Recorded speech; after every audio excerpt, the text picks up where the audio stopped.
नमस्कार दोस्तों, स्वागत करती हूँ आपका इस वीडियो में। इस वीडियो में हम बात करेंगे प्रेजेंटेशन स्किल के ऊपर।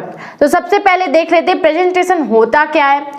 जब आप अपनी बात किसी के सामने रख रहे हैं तो वो बात किस तरह से रख रहे हैं, इसी कला को ही प्रेजेंटेशन कहते हैं। और किसी ने कहा है कि good presentation educates and motivates you. तो सबसे पहले जान लेते हैं कि गुड प्रेजेंटेशन बनाना क्या है, इसकी कौन सी टिप है। तो इसके लिए है 5P मॉडल। 5P मॉडल का मतलब क्या है? Planning, preparation, practice, presenting fully and positivity. तो चलिए सबसे पहले बात कर लेते हैं प्लानिंग होती क्या है। प्लानिंग है आपकी सोच। आप सोचते हो कि मैं कैसे बताने वाला हूँ, क्या बताने वाला हूँ और किस तरह से बताऊंगा। ये सोच ही है आपकी प्लानिंग। और प्रिपरेशन क्या है? प्रिपरेशन यानी कि आप कंटेंट क्या देने वाले हो, इंफॉर्मेशन क्या पहुंचाने वाले हो, उसमें फैक्ट क्या होने वाला है, ये सब आ जाते हैं आपके प्रिपरेशन में। और उसके बाद करना है प्रैक्टिस। प्रैक्टिस यानी कि आपको इतनी बार करना है कि आपके जबान पे, आपके अंदर वो कंटेंट पूरी तरह से क्लियर हो जाए। इस तरह से आपको 15 से 20 बार ही उसको करना है प्रेजेंटेशन देने से पहले। और इसके बाद आता है प्रेजेंटिंग फुली, यानी कि आप पूर्ण रूप से तैयार हो कि नहीं, पूरी एफर्ट के साथ, पूरा एफिशिएंसी जो लगाए हो वो आपका तैयार है कि नहीं। आप अपने आप को चेक करो, शीशे के सामने खड़े हो जाओ और बिना देखे, बिना हिचके बोल के दिखाओ। उसके बाद आप समझ पाओगे आप पूर्ण रूप से तैयार हो या नहीं। उसके बाद आपके आना है पॉजिटिविटी। यानी पॉजिटिविटी का क्या मतलब है? आप प्लानिंग कर लो, प्रिपरेशन कर लो, प्रैक्टिस कर लो, कोई काम का नहीं है। क्योंकि जब आपके अंदर निगेटिविटी आएगी तो आप ये सब कुछ भूल जाओगे। इसीलिए पॉजिटिविटी होना बहुत जरूरी है।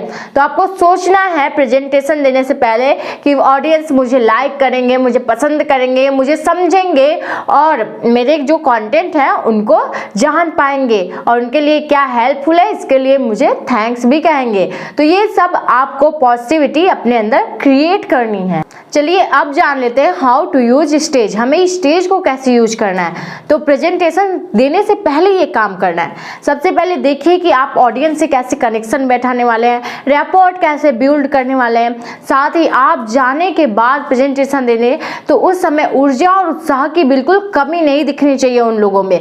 और आपको समय से पहले ही पहुंच जाना है वहां पे, ताकि आप इन्वायरमेंट को कैप्चर कर सको और वहां पे भी कुछ रिहर्सल कर सको। और उसके बाद आप जब प्रेजेंटेशन दे रहे हो तो आपको एक जगह पे खड़े रहकर ही नहीं बोलना है, आपको पूरी तरह से घूमना है, यहाँ से वहां तक रन करना है। जैसे कि आप जब चलते हो तो लोग आपको देखते हैं, यहाँ से वहां अपने आई कांटेक्ट को ले जाते हैं और आपका एक तरह से पॉइंट बन जाता है कि लोगों का अटेंशन आपके पास है। और आपको अगला काम करना है, मूव फास्ट नहीं करना है कि आप बहुत जल्द जल्द यहाँ वहाँ जा रहे हो, ऐसा नहीं करना है। आपको आराम आराम से चल के जाना है, आराम आराम से समझा समझा के बताना है। और हाँ, एक बात का ध्यान रखिए, जब आप चल के जाइए उनके पास तो वापस आते समय आप मुड़ कर मत आइए, मतलब कि उनको अपनी पीठ मत दिखाइए, क्योंकि ऐसे आई कांटेक्ट जो है वो हट जाता है उन लोगों के बीच से और आप फिर एक तरह से अटेंशन नहीं खींच पाएंगे। तो इसीलिए जितना हो सके उतना कम पीठ अपनी दिखाने की कोशिश करिए और पीछे पीछे ही होकर आ जाइए। और अब अगली काम क्या करना है, आपको पहले से माइक और साउंड को टेस्ट करके देख लेना है कि आप किस तरह से बोलने वाले हो, ताकि ऑडियंस आपकी आवाज क्लियर सुन पाए, उनको अलग सा आवाज ना जा पाए। तो इसका टेस्ट करके पहले से चेक करके आपको रखना है। तो अब देख लेते हैं कि प्रेजेंटेशन देते वक्त आपको किन किन बातों का ध्यान रखना है। पहला बात, आपको ज्यादा सोच सोच के और रुक रुक कर नहीं बोलना है, क्योंकि ऑडियंस का अटेंशन ऐसे आप पे से हट जाएगा। और आपको एक मॉडल है ARCS, इसको ध्यान रखना है। ए का मतलब है अटेंशन गेन। आपको ऑडियंस का अटेंशन लेना है, ऑडियंस का ध्यान अपनी ओर करना है। कोई ऐसे क्वेश्चंस, कोई ऐसे चुटकुले या फिर कोई ऐसे छंद बोलकर जिससे कि ऑडियंस आपकी तरफ देखने लग जाए। उसके बाद रिलेवेंस। रिलेवेंस यानी उपयोगिता। आपको उस चीज की उपयोगिता बतानी है कि आप जो बताने वाले हो इंपॉर्टेंस कहाँ पे है। तो ऐसे जो ऑडियंस होते हैं वो आपकी बात और ध्यान से सुनते हैं और अपनी बात को रिलेट कर पाते हैं आपसे। और अगला काम, आपको पूरी तरह से कॉन्फिडेंस दिखना है अपने ऑडियंस के सामने, क्योंकि जब आप कॉन्फिडेंस दिखते हो तो वो सेटिस्फाइड भी हो जाते हैं आपसे। और सेटिस्फाइड होने का मतलब यही है कि वो आपकी बात और ज़्यादा ध्यान से समझते हैं और आपकी बात को अप्लाई करते हैं और आपके लिए थैंकफुल भी होते हैं। तो अब बात कर लेते हैं अंडरस्टैंड योर ऑडियंस। अपने ऑडियंस को आपको समझना है पहला, क्योंकि आपको टाइप और बिहेवियर का ध्यान रखना है। हमेशा सबका माइंडसेट एक जैसा नहीं होता, अलग अलग लोग भी आपसे मिल सकते हैं। कोई पीपुल ऐसा हो सकता है जो आपको डिस्टर्ब कर रहा हो, तो उसको क्या करना है, आपको अवॉइड करना है। अवॉइड आप अपनी बातों से भी कह सकते हो कि जैसे कोई क्वेश्चन वो पूछ रहा है बार बार, कोई ऐसा क्वेश्चन जिसका रिलेशन आपसे है ही नहीं, तो इसीलिए आप उस बातों को ध्यान ना देकर उसको अवॉइड कर सकते हैं। या फिर कोई ऐसे क्वेश्चंस हैं जिनका जवाब आप बाद में दे सकते हो, तो उसको कह दो कि आपका जवाब मैं बाद में दूंगा। तो इससे होगा क्या कि आप उसको अवॉइड कर दोगे। और अगली बात ध्यान रखना है, अपने वर्ड स्पीड को आपको कंट्रोल करके चलना है। आपको लोगों को समझा समझा के अपनी बातों को बताना है। और एक बात और, आपको टाइम लेना आना चाहिए, ये भी एक आर्ट ही है।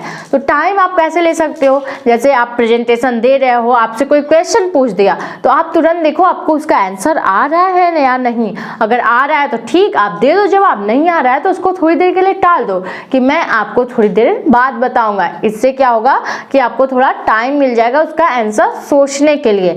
या फिर आप ये भी कह सकते हो कि आप सब में से किसी को इसका जवाब आ रहा है क्या, अगर आ रहा है तो वो जरूर खड़े होकर इसका जवाब जरूर दे। तो ये बोल दोगे तो किसी को आ रहा होगा तो वो खड़े होकर बता देगा और आप जवाब देने से बच भी जाओगे और किसी को समझ में भी नहीं आएगा ये बात।